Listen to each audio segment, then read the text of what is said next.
Why do you consider human psychology as a more important aspect of the markets than anything else? Because basically markets are driven by humans. सब कुछ इंसान ने ही तो बनाया है. Hey guys, welcome back to the channel. This is Shrishio from Trading Explained, and today's video is going to be a bit different from our usual videos because from today we are starting our own audio podcast series with successful traders. I had this thing on my mind since a long time, but it was not working out for some reasons. But I'm so happy and so glad that it has finally worked out. And for today we have Arun Jagtap as our guest. Some of you might have known from our previous videos because we have got him covered in our previous videos in the past, but there were requests from people to bring him in a face-to-face series, so here he is. But now the thing is, I'm not going into a face-to-face series mostly because of the fact that people are not comfortable in the front of camera and we want to take the most out of them, and that is not possible until and unless they are comfortable.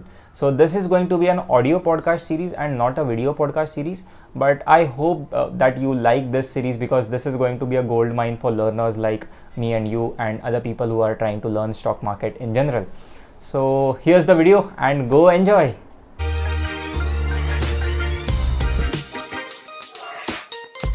Hey guys, today we have an amazing personality with us. He's a famous trader, a mentor, and especially he's a farmer also. He lives in Maharashtra and trades from a very remote part of a village without any fancy multi-screen systems.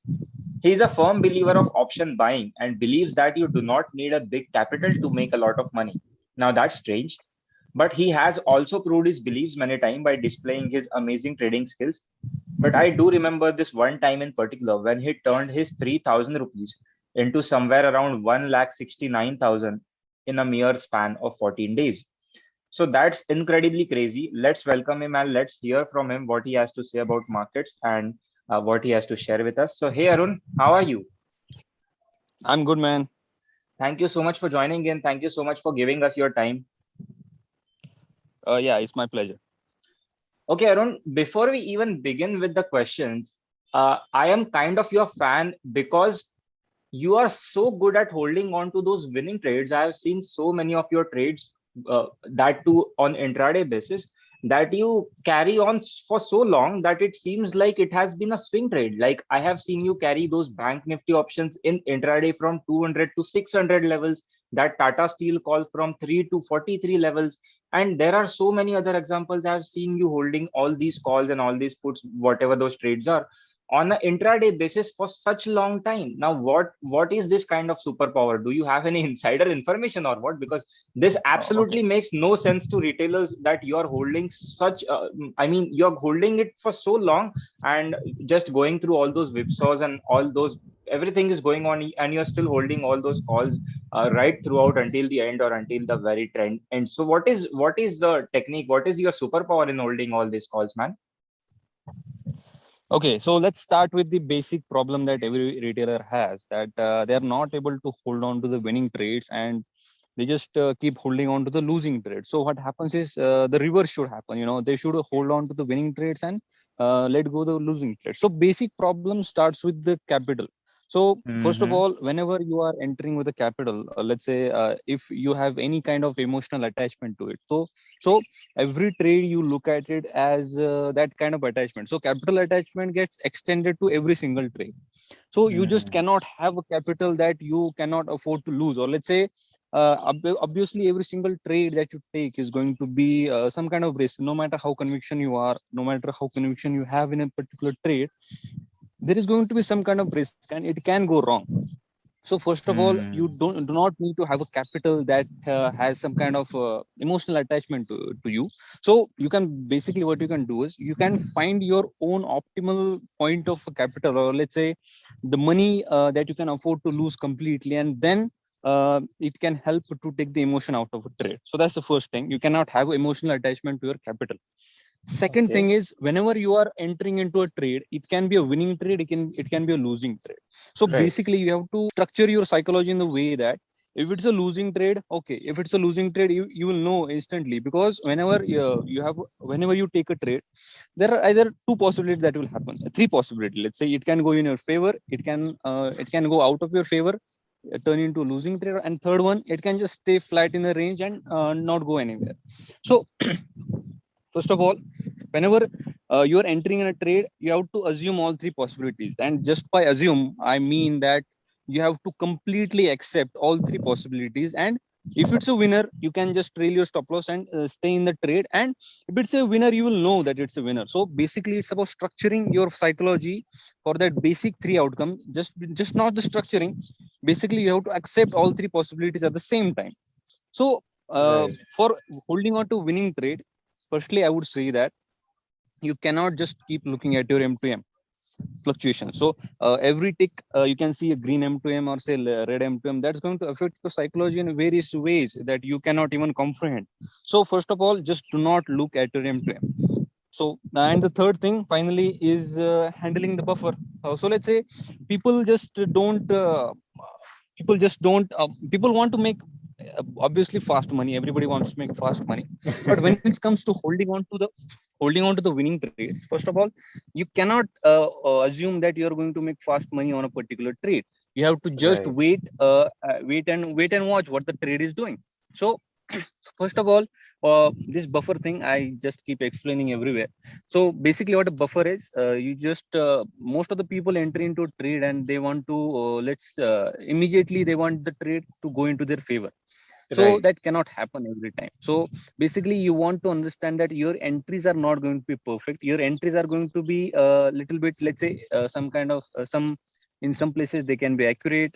In some places they can be, let's say, a little late or little early. So every time, Mhm. every kind of entry has its own advantage and own disadvantage. So just enter at your point and just wait out for the buffer to play out, or let's say the fluctuations to play out, and then you can decide the what you are going to do into that trade. So first of all, so all 3 points I discussed: capital, emotional attachment, that you have to remove. So and second point, the M2M fluctuations. You cannot just keep looking at your M2M and think that this is what you could do this with this money. Or let's say you are down to 10,000 rupees, so your mind starts to think that what you can do with that 10,000 rupees, or what you could have done with that 10,000 rupees. So the same Right. thing goes with the profits also. And and the moment you see that that 10,000 is depreciating a little bit, even that 10,000 profit comes down to 9,000, 8,000, your mind just starts to play its own game. So you cannot just Right. watch the implement fluctuations and wait and hope that the trade will work out.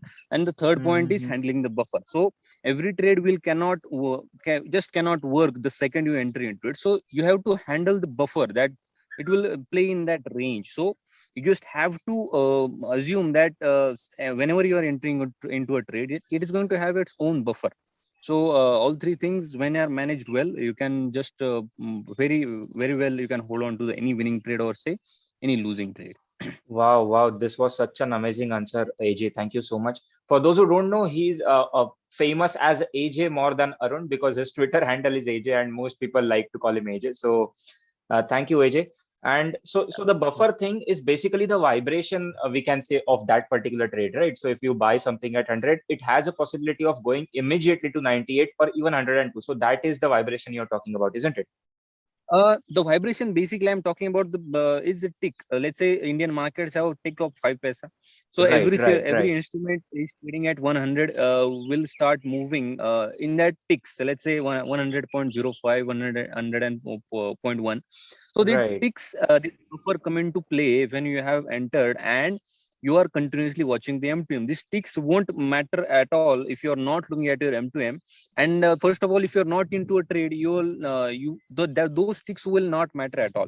So right, basically what you have to do is those sticks that will make you uncomfortable at every moving point, you have to just manage that by not looking at M2M. So there are two phases always. Before entering into a trade, those sticks won't matter to you at all.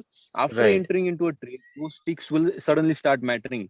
Every right, single tick will start mattering. So it's right, right. basically about its basic root. Let's say the root cause of this whole thing goes into watching your M2M constantly, every tick by tick, and then just the mind starts to play its own games, and the buffer thing just blows off everywhere, and the Right, trade right, just right. isn't worth anymore.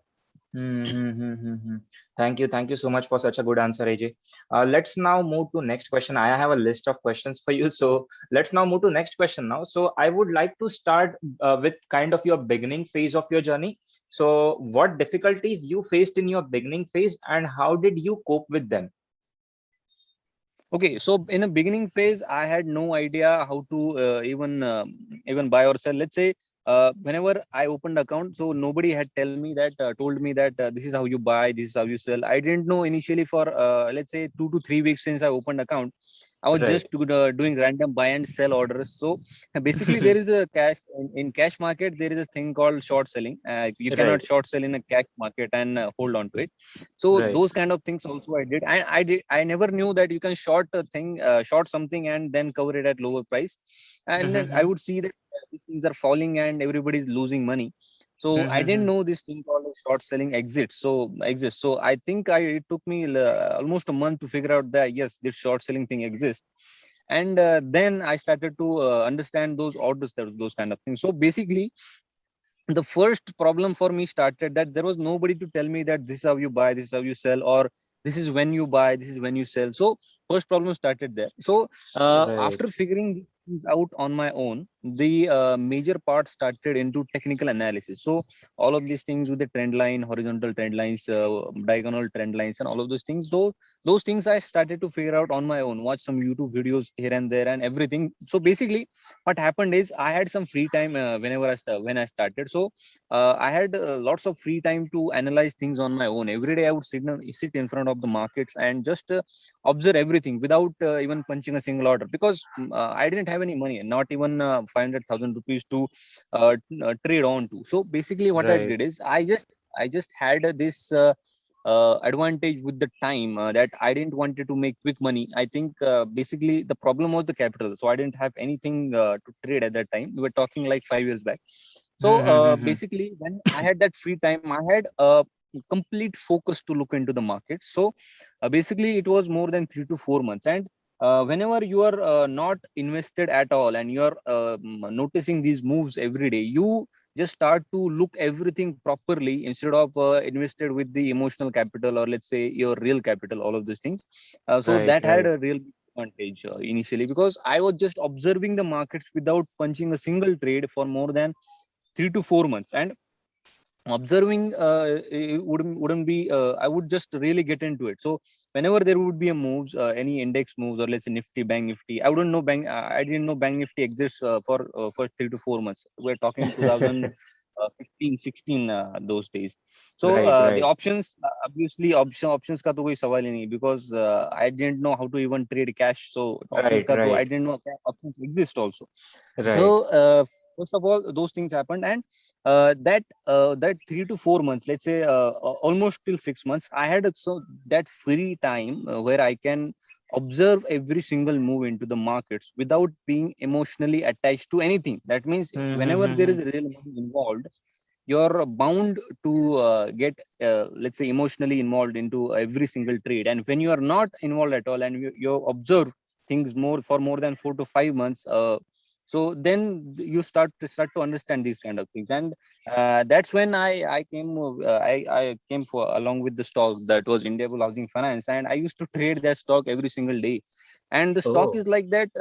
It has every single type of structure. Used to have that days it was trading somewhere around 1,000 rupees, above 1,000 rupees or something. So the Mm-hmm. stock has every kind of structure. It Mm-hmm. is deceptive. It gives straight up moves also. Sometimes it actually doesn't give straight up moves all the most of the times. It just traps everybody and just moves away from their favor. And uh, whenever I used to observe, whenever I started to understand these moves, I just started with the smaller capital with 1,000 2,000 rupees with my savings and all. And then Mm-hmm. I started to trade these things. Okay.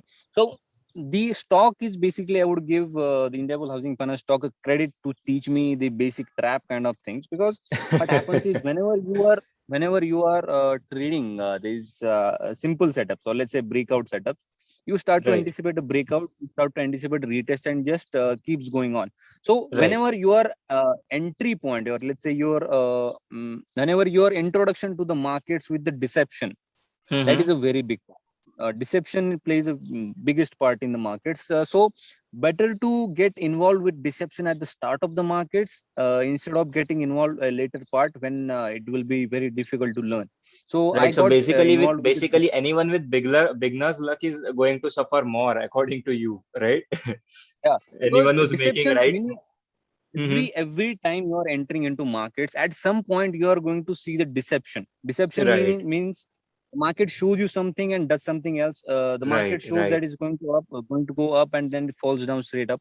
So basically my introduction to the markets has started with the deceptive stock, so deceptive moves. Everything that started was with deception. So that's when I first encountered with the things called as traps. So Right. basically, I didn't know that this is called a bull trap or not. I just used to see the structure, and then I would see that after the structure is happening, the market takes a dive, and it is not slow. It is very fast. Most of the time, panics Hmm. happens very fast. So Hmm. uh, after trading that, after those 6 months, I traded only that stock for more than 6 to 7 months again. And I used to Acha. trade other stocks also and all those things. So it happened like I used to know every single move, that whenever it is falling down and I see some kind of structure, I would instantly start to believe that this is going to go up, and it would go up. So basically, trading that same stock, I blew off that 1,000 to 2,000 rupees almost 5 to 6 times, and that gave most of the biggest learnings that I can have. So Right. in the Right. beginner Right. phase, I would say one would have that advantage that if you are a beginner and want to start trading, if you want to learn on your own, you just have to remember that you cannot lose so much in that process. You just cannot lose so much in the process of learning. So everybody has to lose at or blow off a few accounts, but you just have to remember that if you are a beginner, you just cannot blow off a big amount, so that the recovery process will be very harder. And if you just think with the recovery mindset, then the journey will keep getting deeper and deeper, and it will just keep taking more time. So if you're in a learning phase, just remember one thing: you just cannot afford to lose big until you are learning. Keep the learning Right. process Right. as less costly as possible. And Right. actually, Right. in Right. reality is reverse. Most of the people learn so much when they are in the learning process, and then when they learn something, they don't have a capital to trade with, or let's say they don't have the mentality to start with. So basically, just Hmm. remember, do not lose so much in the learning process. Right, right. Perfect, perfect, man. That's absolute what we were expecting out of you. So let's now move to next question.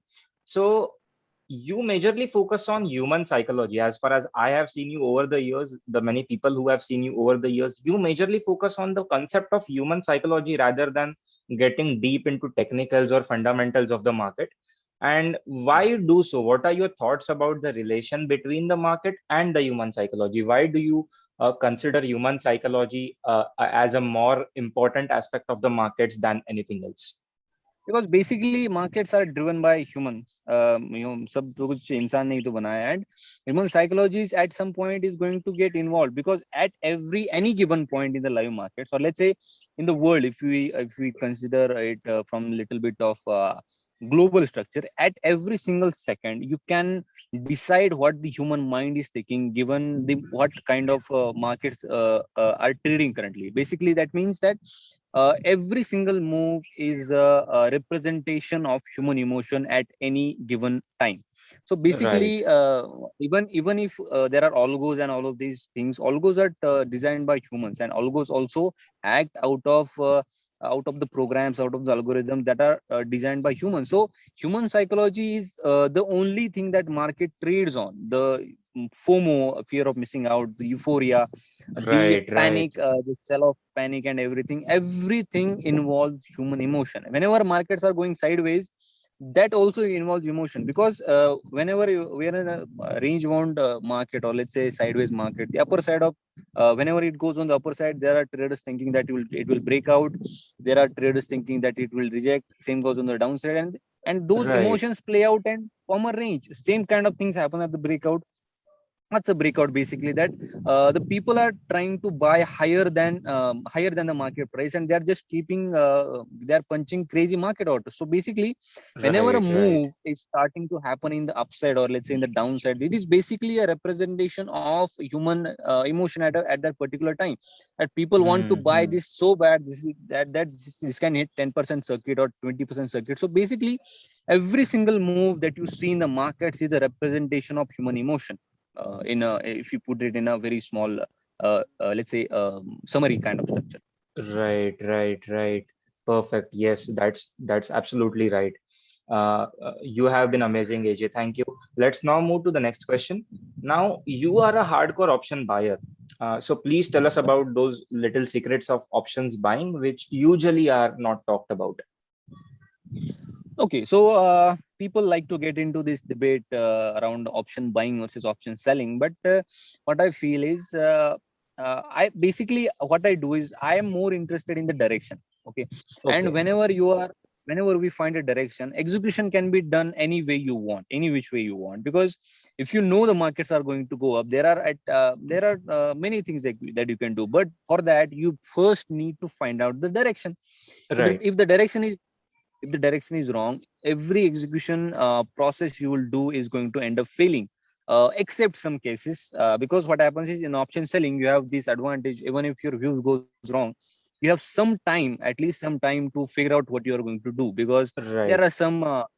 are some factors that are always in favor of option sellers. But if your direction is wrong and your option selling position is also wrong, at some point, after some point, that is also going to give you a loss, because Right. anything is not permanent, or let's say it's not guaranteed. So Right. I like to find direction, and the best way to benefit out of finding a direction is option buying, because option buying gives the best reward. So basically, when I'm Right. seeing a big move, potential big move is coming, I'm more interested in catching the most part of it. So there are two options. Whenever you're going to go long, there are at least 4 to 5 execution methods that you can do. Basically, you can buy in cash, you can uh, you can buy in futures, you can buy calls, or you can short puts, or you can Right. do spread, or you can do option selling spread, option buying spread, those kind of things. Anything you can do. Right. So That multiple depends methods are basically there. on your different methods are there.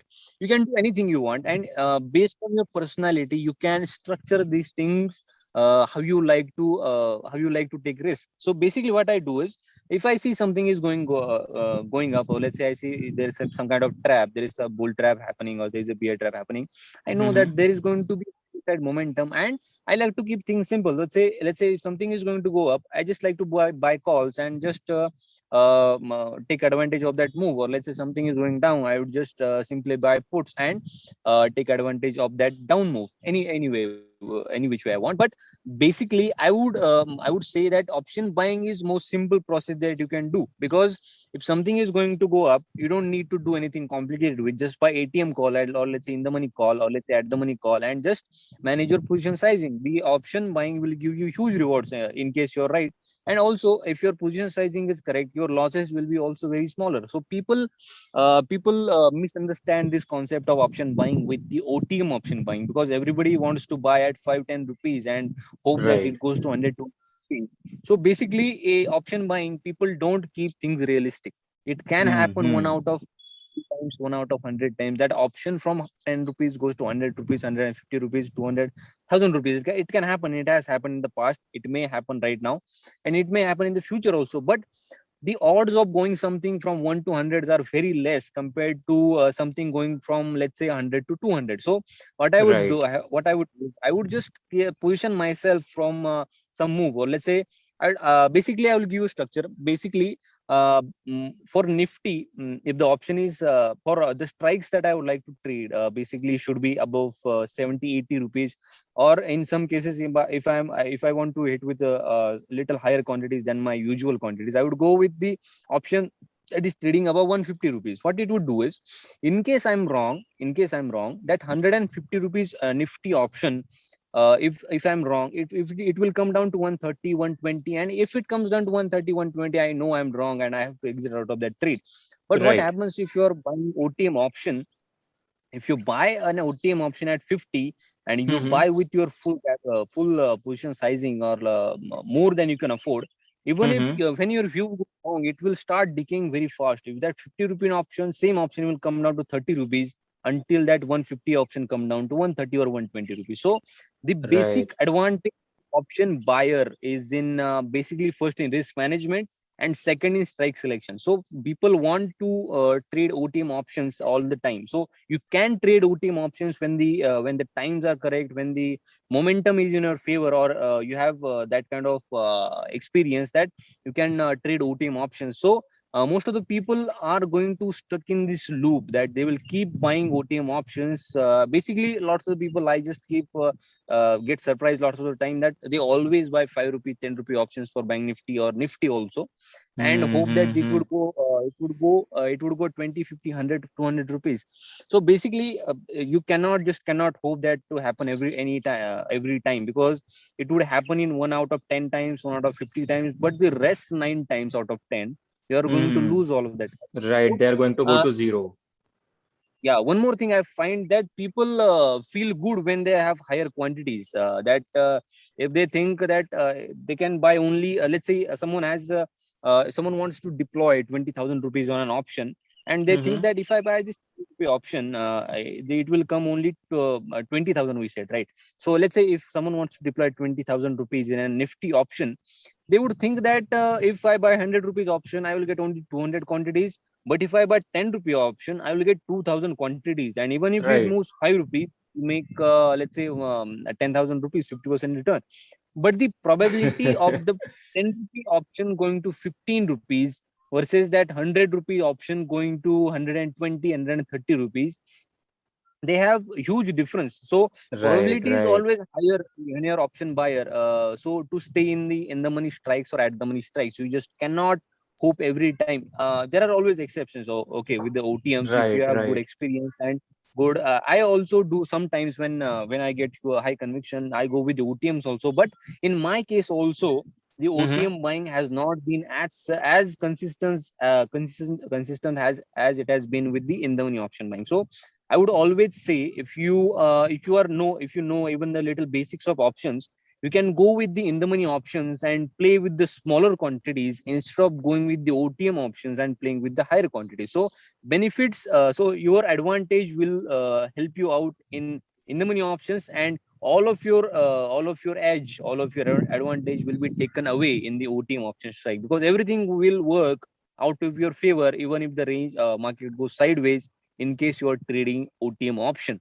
The in the money Right. option will Right. just keep playing in the same range as the Nifty is playing. So basically, I would say don't run behind quantities, run behind quality. Quality in the case, run trade only in the money options in case you want to buy or sell something instead of buying the OTM options. Right. So basically, we just do not have to touch OTM options.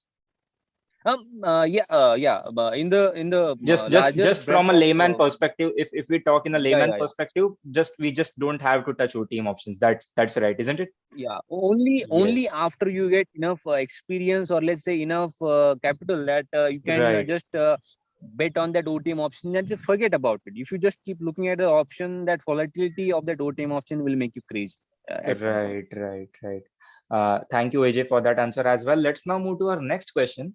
So, if given the choice to trade on a very big capital, what would you Mhm. choose, option buying or option selling, and why? Okay, so big capital is, first of all, is a point of perspective. It can be a big capital for someone else. It can be a very small capital for someone very big. So I Right. cannot say at this point of time that what I would do, because Mm-hmm. whenever capital is crossed certain limit, you have to rethink your strategies, or let's say you have to at least change your mindset to trade that kind of thing.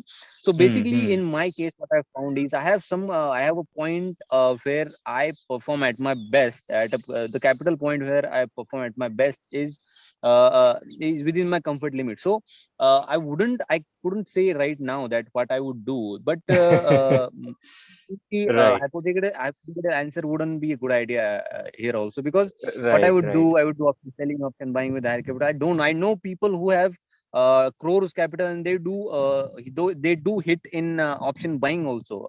Uh, Yeah, so I wouldn't say Right, that right, right. only option selling can be done or option Yes, buying. only time will answer It's a that game of question. probability. It's a game of probabilities, man. You cannot just give an hypothetical answer. I would do this, I would do that, until you Right, get to that perfect. point and actually execute it. Right, right, right, right. Got it. AJ, what are the most important trading lessons according to you? Yeah, that's kind of cliche question, though. So let's say there is no one thing. The trading is All the right, game of let me completely. reframe the question. What are the most five important lessons according to you? Now, is that That right? is still again a cliche question. That is still a question, because what happens is you cannot just give one trading lesson and just be done with it. Right, You have to, let's say, realign yourself every day with the markets, because markets are just one thing that is not going to be not going to repeat again. It Patterns repeat, everything repeats, but the same kind of structure in the same line of fashion never repeats. So you have to, every time, it's like driving. You cannot just let's say learn to drive just one way and just keep going with it. Every single day you go onto a road, you won't see a single you won't see same type of traffic that you saw the previous day. You won't see the same cars. Every time the situation will be different, but you know how to drive, and you know how to drive in a traffic kind of situations. You know how to drive in highways. You know how to drive on a rural areas, on right, bad roads, on a good, all those kind of things. So it's basically like a driving. You know how to drive.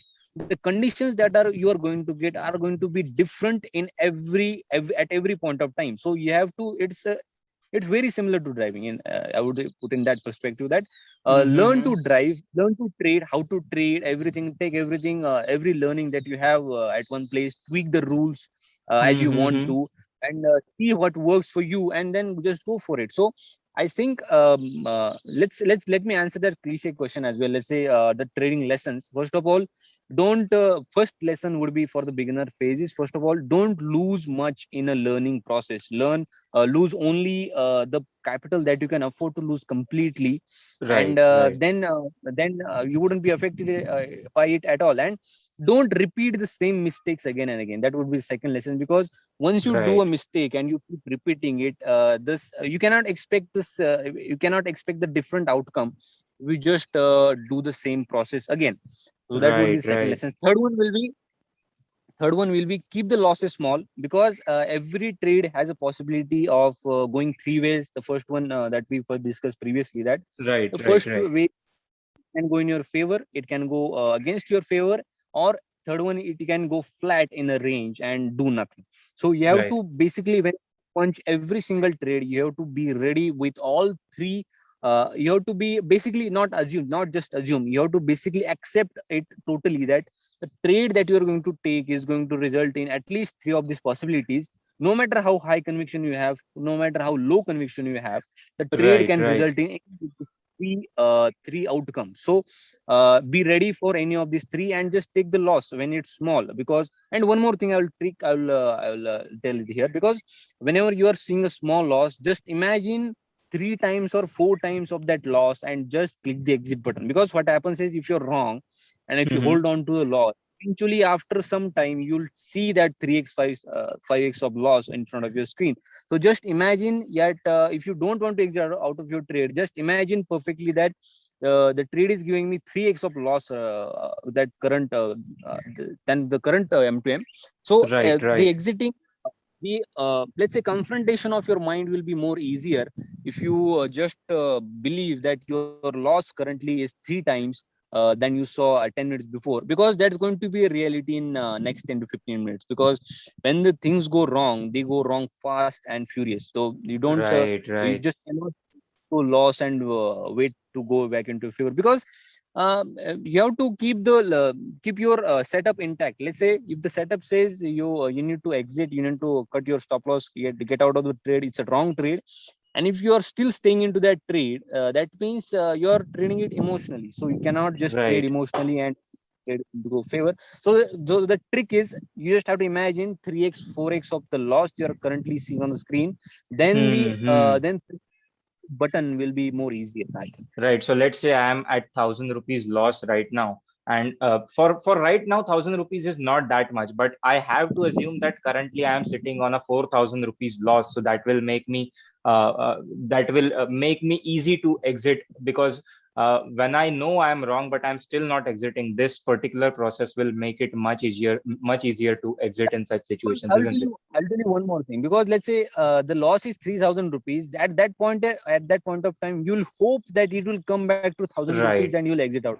right. So the emotions come into play. So because if the trade is wrong, it is wrong in all the senses. Let's say if your setup says the trade is wrong, you cannot just hold on to it, right? So Right. this trick is, you have to convince your mind to exit out of your trade on time, instead of just holding on to it, which will be 3x 4x after some time, Right. because you can try it. Because every time I It used to happens every time, trade man. It happens every every damn time, time. because If you hold on to that loss, it is going to just blow up your account in next 15 to yeah 20 yeah minutes. So yeah that's it is so going true. to get, because loss extends very fast. Loss can Right, extend very right. fast. So you have to convince your mind, because mind is in everywhere, every trade. Because in every profit trade there is a mind involved. In every losing trade there is a mind involved. So you have to find the ways to trick your mind to do better trades. Because mind is very let's say volatile, like markets also. It can go from stages of stages of happy to sad, or let's say depressing, in seconds. So just you have to, your brain has to trick your mind to take that loss. Otherwise your mind will just make things emotional. Right. And AJ, one last question to you. Someone who is on, quitting, someone who is sitting on the verge of quitting the markets just because the markets is not working out for him. What would your advice be to a struggling trader like him? Okay, so I wouldn't say it's advice. I would say that if a trader is thinking about quitting, he must have suffered some kind of losses, some kind of, let's say, situation that is forcing him to quit. That nothing seems out to work. So Right. basically, I wouldn't say stay, or let's say don't quit, or give any let's say some kind of motivational speech or something. I would say I would say directly that reality is, the reality. What is the reality? Nobody knows better than you, and nobody can convince you what is the reality, because you have seen everything, and you have actually witnessed everything with your own eyes. So basically, what I would say is, if you really know the potential of the markets, you need to start from scratch. So basically, uh, more than learning, unlearning is the major part. Because if you learn something and if it's wrong, or let's say if it doesn't work, there is actually Hmm. nothing wrong in the markets, because anything can work out, anything cannot work out. So Right. basically, more than learning, you have to unlearn the things that do not work, or let's say unlearn the things that are harmful for your trading. So basically, for someone who is on the verge of quitting, I would say that you have to start from scratch. Otherwise, if you the things whatever got to that verge of quitting will come back to you, and after some time you'll start quitting again. So Right, basically, I would right, say that you have to start from scratch, and if you really know the potential of trading, you would not quit. Yeah. So that's right. basically it. So So basically, I would forget say, the past, forget whatever it has happened, and then just start again. yeah, starting from scratch is not easy part, because starting from Right, scratch requires every memory of when you first started will come back to you and haunt you forever. So right, basically, right. I would say that don't you know most of the things that got to that point. So you just have to the next time you start from scratch, you're not actually starting from scratch. You're starting from something very much bigger. You're starting from the points that you know that you're not that are not going to affect, that are not going to give you that means basically that the mistakes that you did previously, they are always going to stay in your mind, and next time you start from scratch, you know that you cannot do that again, because you know that doesn't work. So basically, next time Right. you're not starting from scratch, you're We are starting from starting deep from experience. experience. Yes, right. Very right. That's so true, man. Perfect. Thank you, AJ. This has been such an informative and valuable session for me as well as the viewers of this video. Thank you so much for your time, and we hope to see you back very soon. Sure, man, sure. Thank you for having me. Thank you so much. So let's end this session over here, guys. I hope you enjoyed this video and learned something out of it, because this was such an amazing session with AJ. This was gold, to be very honest. And I'll be coming back with such more content for you guys. So Until then, stay tuned and just keep watching these videos. Bye bye. Take care. Peace out.